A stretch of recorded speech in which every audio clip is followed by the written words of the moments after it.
Morning students, how are you? I hope all of you are fine and healthy and you are staying at home and stay at home and stay safe. इस summer break में भी आपने अपना enjoy किया होगा और आप घर पे ही रहे होंगे, ओके। और आगे भी आपको ध्यान रखना है और अपने घर पे ही रहिए और सेफ रहिए। तो स्टूडेंट्स, समर ब्रेक से पहले आप लोगों ने एसएस में कुछ लेसन्स कंप्लीट कर लिए थे। हिस्ट्री के 1 और 2, ज्योग्राफी और सिविक्स का 1 चैप्टर आप कंप्लीट कर चुके हैं। तो हम उसी को आगे कंटिन्यू अपने एसएस की स्टडीज़ को कंटिन्यू करते हुए फिर से हम इन ऑनलाइन क्लासेस में स्टार्ट कर रहे हैं। तो आज मैं आपको करवाने वाली हूँ हिस्ट्री का lesson number 3, that is man as a farmer and herder. तो आप सबके पास बुक्स होंगी, आप जल्दी से अपनी बुक्स ओपन कीजिए और लेसन खोल लीजिए पेज नंबर 17 पर। और जैसे जैसे मैं आपको रीड करके और समझाऊंगी, आप लोग भी अपनी बुक में ध्यान से रीड करेंगे और हर चीज़ को समझने की कोशिश करेंगे। तो चलिए हम स्टार्ट करते हैं लेसन नंबर 3 पेज नंबर 18 पर। Man as a farmer and herder. For a very long time, extending roughly between 2 lakh BC to 10,000 BC, men led a nomadic life. He was then a food gatherer and a hunter. But after the lapse of a long period in about 10,000 BC, he began to produce his own food and lead a settled life. He began to domesticate and herd those animals which he formerly used to hunt and kill. This new stage in his life is known as the New Stone Age.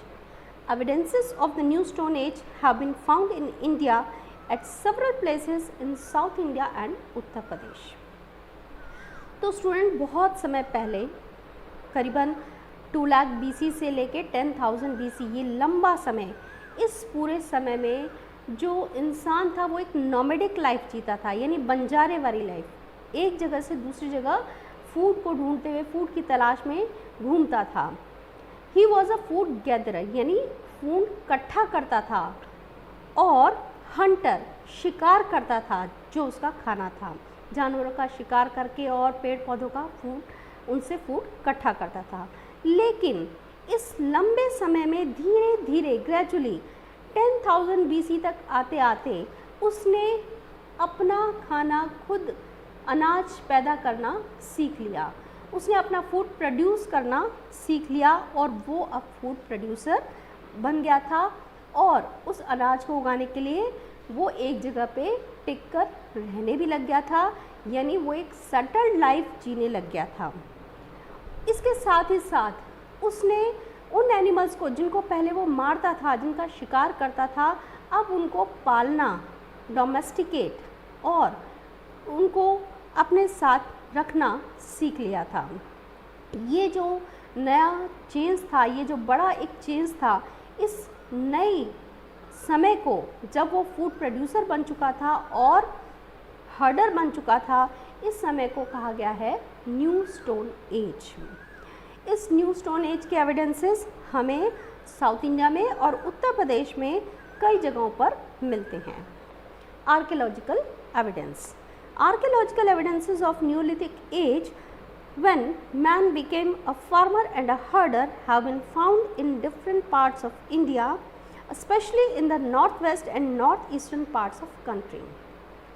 तो इस as के, new stone as के, इस neolithic age के, जब इंसान farmer बन चुका है और हर्डर बन चुका है, अब वो फूड गैदरर या हंटर नहीं है, वो शिकारी नहीं है, अब वो फार्मर है, किसान है और हर्डर है। तो इसके जो एविडेंसेस हैं, इसके जो हमें सबूत हैं, वो इंडिया के, यानी हमारी कंट्री के नॉर्थ ईस्ट और नॉर्थ वेस्ट पार्ट में, स्पेशली नॉर्थ वेस्ट पार्ट में हमें मिलते हैं। Now man had begin to live in villages, so the archaeologist have found many remains of those villages in north western and north eastern part of country, along with the specimen of houses, tools, pottery etcetera.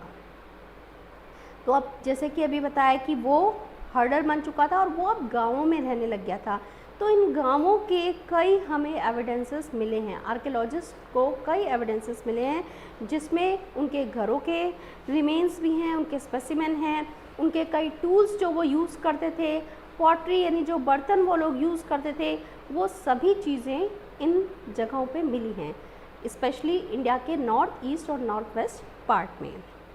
Some of the important sites connected with the neolithic age are the following. इस neolithic age की जो important जगह थी, important sites थी, वो कौन कौन सी हैं ये आगे बता रखी हैं। वो हैं Mehrgarh, situated in Baluchistan province of Pakistan, यानी पाकिस्तान में बलूचिस्तान मेहरगढ़ है वहाँ पर। Burzahom, a place about 20 kilometre from Srinagar in Kashmir, Srinagar से 20 किलोमीटर वेस्ट में बरजाहोम। चिरंड, a place about 40 km west of Patna on northern side of Ganga. Then Sarataru, situated in hills of Assam, Assam की पहाड़ियों में Sarataru. Kochai, situated in the modern Orissa state. Various sites like Maski, Brahmbiri, Halur, Kodekal, T. Narshipur and Teka Lakoda, all in Karnataka. तो ये कर्नाटका में भी कई sites हैं। Then नागर जनकोंडा इन आंध्र प्रदेश। तो ये डिफरेंट साइट्स हैं न्योलिथिक एज की। ये सभी आप अपनी बुक में पेज नंबर 21 पर ये मैप दिया हुआ है स्टूडेंट्स, इसमें आप ये साइट्स दिखा रखी हैं, इसमें आप देख सकते हैं। ओके, ये डिफरेंट साइट्स इस मैप में आपको बता रखी हैं, जो रेड मार्क की हुई हैं ये दिखाई हुई हैं। द न्योलिथिक और the new stone age 10,000 BC to 4,000 BC। तो यहाँ पे 10,000 BC पे न्यू स्टोन एज स्टार्ट होती है और ये 4,000 BC तक चलती है। The chief characteristics, the old stone as lasted till about 10,000 BC। The discovery of agriculture marks the end of the old stone as and beginning of the new stone as. जहाँ पे खेती का invention हुआ, जब इंसान ने खेती करना सीख ली, वहीं से ये न्यू स्टोन एज शुरू हो रही है और ओल्ड स्टोन एज वहाँ पे ख़त्म होती है। The change from old stone age to new stone age was gradual, it was marked by several characteristics which are as follows. ये सारा जो प्रोसेस था ये बहुत धीरे धीरे हुआ, ये एकदम से चेंज नहीं हुआ, बहुत वर्ष लग गए इस चेंज को आने में।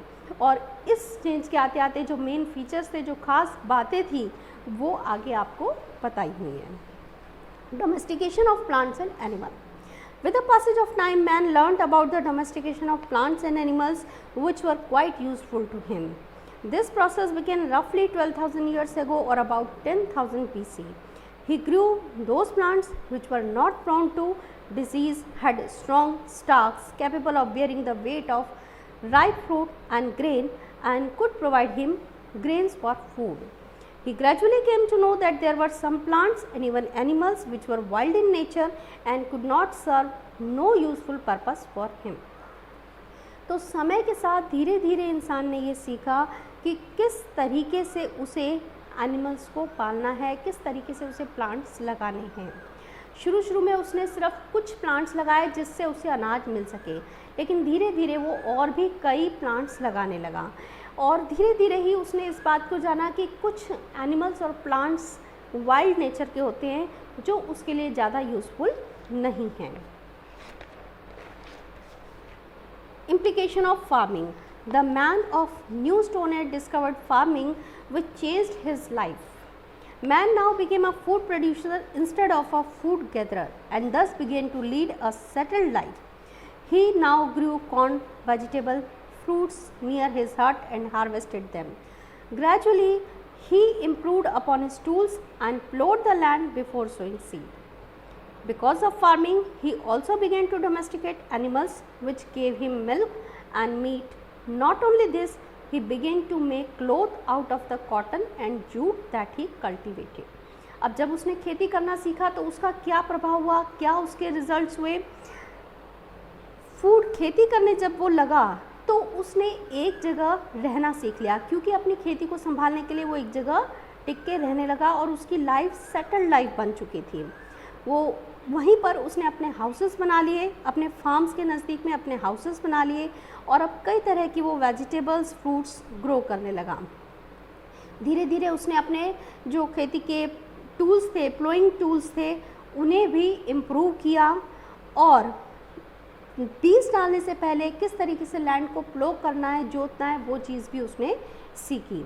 और इसी फार्मिंग की वजह से उसने कई एनिमल्स को भी पालना सीख लिया जिनसे उसे मिल्क और मीट मिलता था। और साथ ही साथ अब जो वो अनाज उगा रहा था, जो उसने कॉटन सूत जो उगाया, जूट की जो क्रॉप्स की, उससे भी उसने कपड़ा बनाना, अपने कवरिंग, अपने शरीर को ढकने के लिए क्लोथिंग बनाना सीखा। Implication of herding. With the beginning of a settled life, man came to know that certain animals could be easily tamed. He tamed dogs, sheep, goats, cows, horses and camel, etc. अब धीरे धीरे जब वो एक जगह settle होकर रहने लगा तो उसने ये भी सीख लिया कि कुछ एनिमल्स ऐसे हैं जिसे वो आराम से पाल सकता है, अपने साथ रख सकता है। तो उसने ऐसे एनिमल्स को टेम करना सीखा। जैसे उसने डॉग्स को, शीप हैं, गॉट हैं, काऊ है, बुफेलो है, इन सब को टेम किया। Domestication and herding of animal had a great impact on his life. और इस सब का उसकी लाइफ पर बहुत ज़्यादा प्रभाव पड़ा। द टेमिंग और domestication of animal solve his food problem to a great extent. He could now get fresh milk in addition to getting meat from them. इससे उसकी फूड प्रॉब्लम भी सॉल्व हुई और साथ ही साथ फूड के साथ उसे मिल्क, दूध भी मिलने लगा। He could now use some animals like horses, bulls and camel for riding and plowing the field. अब वो इन जानवर का उपयोग सवारी के लिए, राइडिंग के लिए और अपने खेतों को प्लो करने के लिए भी यूज़ करने लगा। These animals also helped in solving his problem of clothing. He could get wool and skins for covering himself in winter season. तो इससे उसकी क्लोथिंग की समस्या का भी हल निकला। जब विंटर सीज़न होता है, जब सर्दी होती थी, तो उस समय वो ऊन का और जो एनिमल स्किन है उसका यूज़ करने लगा अपने शरीर को कवर करने के लिए। Waste of these animals was of great use for man. He used it as manure in his field. The cow dung greatly increase the fertility of soil. और लास्टली, इन एनिमल्स के जो वेस्ट होते हैं, animal waste, वो भी उसके लिए बहुत यूज़फुल था। उसने उसे फील्ड्स में, खेतों में प्रयोग करने लगा मैन्यूर की तरह, खाद की तरह, जिससे मिट्टी की, सॉइल की जो फर्टिलिटी थी वो बहुत इम्प्रूव हुई। तो इस तरीके से उसकी लाइफ में बहुत बड़ा चेंज आया जब वो फूड प्रोड्यूसर और हर्डर बन गया। और भी कई उसने इन्वेंशन किए। इस लेसन में ही हम पढ़ेंगे, इसको कंटिन्यू करेंगे अपने नेक्स्ट वीडियो में। Till then, good bye.